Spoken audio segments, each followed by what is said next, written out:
He found a biker's ring on the ground worth thousands and returned it without knowing its true value.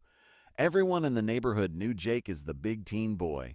16 years old, broad shoulders, worn hoodie. People crossed the street when they saw him coming, not because he was dangerous, but because fear fills gaps where understanding should be. Jake lived with his mom in a small apartment on the edge of town. His dad had left years ago, and money was always tight.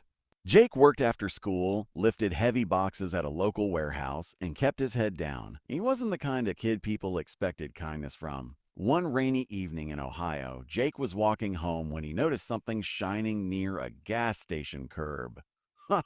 It was a ring, heavy, silver, scratched with age. A skull engraved on the front, wings on the sides. Definitely not cheap. Jake picked it up and wiped the rain off. He didn't know anything about biker rings. He didn't know that rings like this were earned, not bought.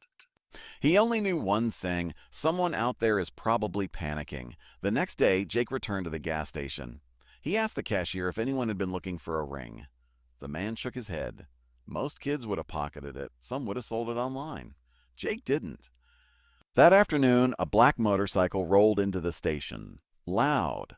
Low. The rider removed his helmet, mid-40s scar near his eye, leather vest worn thin with years. The man's face was tense. "I lost something yesterday," he said quietly. Jake stepped forward. His size made the biker stiffen for a moment. Whoa. Then Jake opened his palm. "Is this yours, sir?" The biker froze. He took the ring slowly, turning it in his fingers like it might disappear again. His hands started to shake. "Kid, do you know what this is?" Jake shrugged.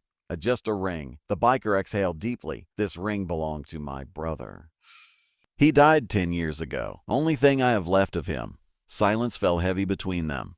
The biker looked at Jake differently now, not with caution, but respect. "You could have sold this. Rings like this go for thousands." Jake shook his head. "I didn't feel right." The biker reached into his pocket and pulled out cash. Jake pushed it away.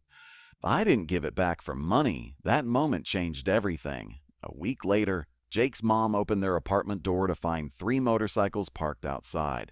Neighbors watched from windows. She panicked. But the biker from the gas station stepped forward with a smile. "We're here for the kid who returned a brother's memory. They helped Jake get a better job. Paid for trade school. One of them even became his mentor." Years later, Jake would say that returning a ring didn't change his life. But doing the right thing when nobody was watching changed everything.